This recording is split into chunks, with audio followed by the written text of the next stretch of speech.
Bilang charity vlogger, isa sa pinakamahirap at mabigat na pagtulong ay ang pabahay dahil kailangan mong maglaan ng 300 hanggang 600,000 para dito.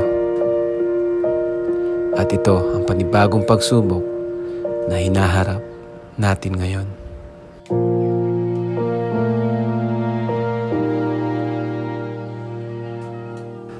200 plus na pabahay ay hindi biro. At madami pang naghihintay na mapabahayan.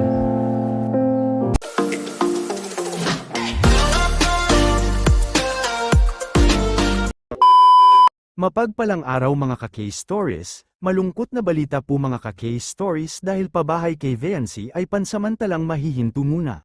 Sinabi nga ni Kaylen Gaprab sa kanyang latest vlog na pansamantalang mahihinto muna ang construction sa pabahay kay Viancy sa kadahilanang kinapos nga ito sa budget.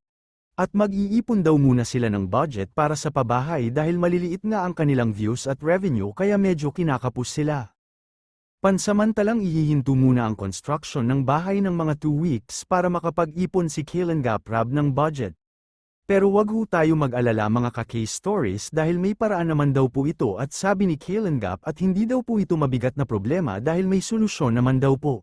Napagdesisyonan nga ni Kaylen Gaprab at Supermac na uunahin daw muna ang pabahay sa magkapatid na Australiano na si Kristen at Tristan. Para masimulan na daw po ito dahil hindi naman daw po masyado kalakihan ang pabahay di kagaya kay Viancy na medyo malaki nga ito at medyo matagal ang pagpagawa. Nakakalungkot nga ito na balita pero at the same time maganda rin dahil para masimulan na rin ang pabahay sa magkapatid na Australiano. Isang malungkot pa nga na balita mga ka-case stories dahil ang bahay nila Viancy ay nasira dahil sa nagdaang bagyong Christine. Natanggal nga ang mga bubong ng kanilang bahay dahil sa bagyo pero good thing dahil inaayos naman ito ng kanyang ama. Naabutan nga nila Kaylen Gaprab na nagkukumpuni ang tatay ni Viancy sa kanilang bubong dahil nilipad nga ng bagyo. Buti na lang mga ka-case stories at safe naman si Viancy at kanyang pamilya dahil isa nga yun sa mga importante. Dahil ang bahay kung masira ay napapalitan naman di gaya sa buhay pag nawala ay hindi na ito kailanman mapapalitan. Kaya naman mga ka-case stories panoorin natin ang video na ito kung bakit mahihinto muna ang construction sa pabahay kay Viancy at kung bakit nasira ang bahay nila dahil sa bagyo. Pero bago ang lahat don't forget to like, share and subscribe.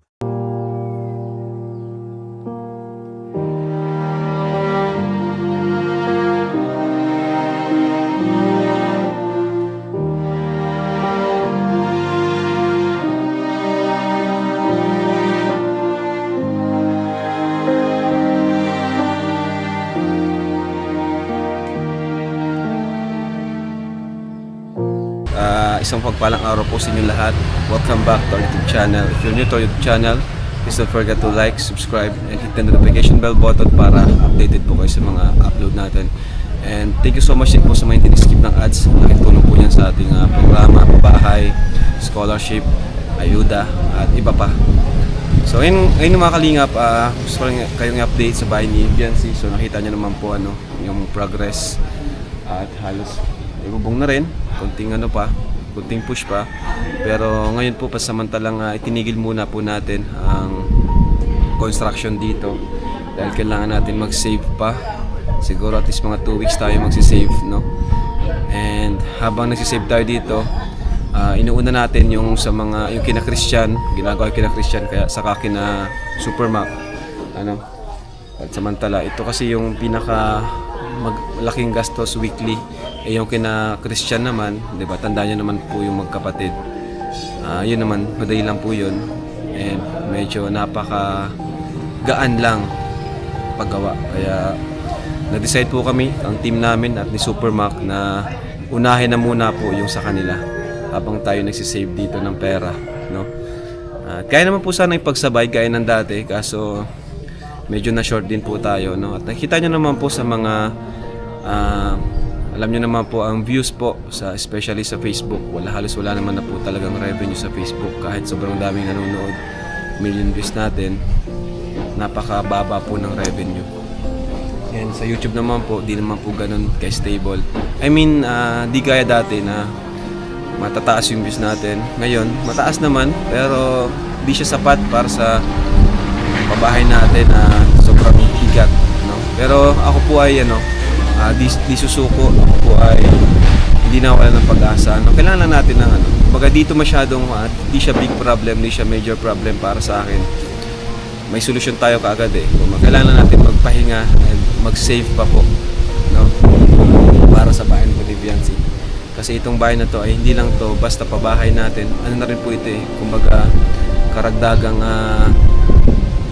achievement po sa ating pag-vlog, no? Kaya yun mga kalingap, thank you sa mga tumulong po sa bahay ni Viancy, no? Mga sponsors, thank you so much po sa inyo. Pero wag na muna nating isipin itong pabahay na ito dahil maliit na problema lang ito at may solusyon na rin naman tayo. Puntahan na natin at kumustahin ang nag-iisa nating si Wifey. Kaso kasabay ng problema natin sa kanilang pabahay, panibagong pagsubok naman ang kanilang Ano hinaharap. nangyari sa bahay nila Viancy, mga kalingap po?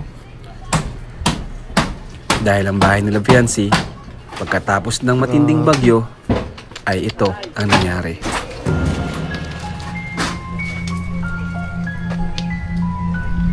Grabe tayo ah. Kailan pati tayo nag-ayos? Ang bira.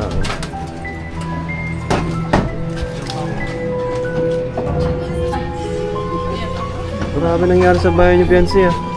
Palitan po Ha? Lalagyan po yero na ilalagay. Kasi Yero? ano po ay, pinuluan na po dito ng pagbago. Hmm? Nagpabasa po yung sapatos ko po dito. Grabe. Grabe ang bagyo, ano? Ang nangyari di... Kumusta, Viancy, nung Okay lang naman po, Kuya Rab. Bagyo? Hindi naman po kami nag-evacuate po. Di kayo nag-evacuate? Hindi po. Paano? Di ka natakot? Ano po, malakas po yung kutob ko na hindi man po maano yung bagat. Kasi nag-pray din po ako kay Lord na wag nag-pray po ka. kasi yung mga gamit po baga dito. Kaya to. Pero lakas ng loob nyo ah. Kasi kita natin naman yung, di ba? Ano yung naramdaman nyo nung habang nagbabagyo? Ano po, mas kumakapit po yung pananalig po kay Lord. Ay, grabe. Nakakatawa naman. Wala na yung tambayan natin. Paano yan? Saan na tayo ma-vlog?